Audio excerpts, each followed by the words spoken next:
வணக்கம். எஸ் அரசமுத்து அருள்வாக்கு ஜோதிடர் மடத்துக்குளம். 96 29 33 53 11. ஜாதகம் பார்க்க, பொருத்தம் பார்க்க, நீரோட்டம் பார்க்க, வாஸ்து பார்க்க என்னை அணுகவும். இன்றைய தினம் இப்போது மேச லக்னக்காரர்களுக்கு எது நல்லது எது கெட்டது என்பதை சொல்ல இந்த நிகழ்ச்சியை நடத்தியுள்ளேன். மேச லக்னக்காரர்கள் பொதுவாக இரும்பு, மோட்டார், ஆயில், கெமிக்கல் சம்பந்தப்பட்ட தொழில்துறை செய்யலாம். மேச லக்னக்காரருக்கு தின சூரிய நமஸ்காரம் செய்வது நல்லது. மேச லக்னக்காரர்கள் வீட்டில் ஆடு வளர்ப்பது நல்லது. அதற்கடுத்து எண்ணெய், ஆயில், கெமிக்கல் ஹோட்டல் வைத்து நடப்பது நல்லது. அதற்கடுத்து அவருக்கு நல்ல திசை சூரியன் திசையும் சரி, குரு திசையும் சரி நல்லது. மேச லக்னக்காரர்கள் வாடகை வீட்டில் இருந்தால் நல்லது, கூட்டு குடும்பத்தில் இருந்தால் நல்லது.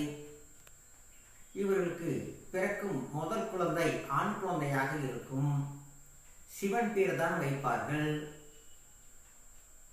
மனைவி பேர் லட்சுமி பேர் வரும்.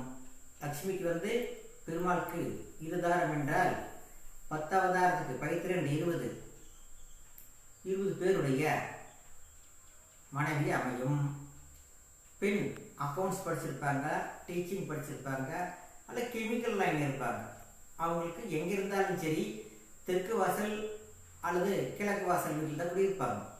தெற்கு வாசல் அல்லது கிழக்கு வாசல் குடியில் இருப்பாங்க. அந்த மாதிரி யாரு மேச லக்னக்காரங்க மனைவி வகை பிறக்குது ஆண் குழந்தை. இரும்பு, மோட்டார், ஆயில் சம்பந்தப்பட்ட தொழில் செய்யலாம்.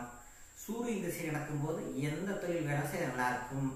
குரு திசை நடக்கும்போது எல்லாமே சிறப்பாக இருக்கும். சரிங்களா? ஆக மேசர்களுக்கு ஆண் குழந்தை, 2வது பெண் குழந்தை, 3வது ஆண் குழந்தை அப்படின்னு வந்திருக்குது. இரும்பு, மோட்டார், ஆயில் சம்பந்தப்பட்ட தொழில் செய்யலாம். வடக்கு அல்லது கிழக்கு வாசல் குடியிருக்கு நல்லது. தெற்கு வாசல், மேற்கு வாசல் தொழில்துறை செய்கிறது சிறப்பாக இருக்கும்.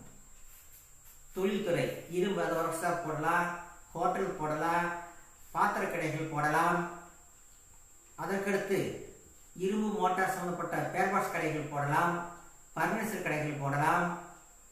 இந்த மாதிரி சிறு தொழில்கள் செய்தார்கள் என்றால் அவர் வாழ்க்கையில் மென்மேலும் வெற்றியடைவார்கள் என்று கூறிக்கொண்டு, சூரியன் திசை, குரு திசை சிறப்பு, சூரியனுக்குடைய நிறமாகிய ரோஸ் நிறமும் மஞ்சள் நிறமும் இவங்களுக்கு என்றைக்குமே உதவும் என்று கூறிக்கொண்டு இந்த நிகழ்ச்சியை முடித்துக்கொண்டு அடுத்த ரிஷப ராசிக்கு, ரிஷப லக்னத்திற்கு அடுத்த எபிசோடில் சொல்லவிருக்கிறேன்.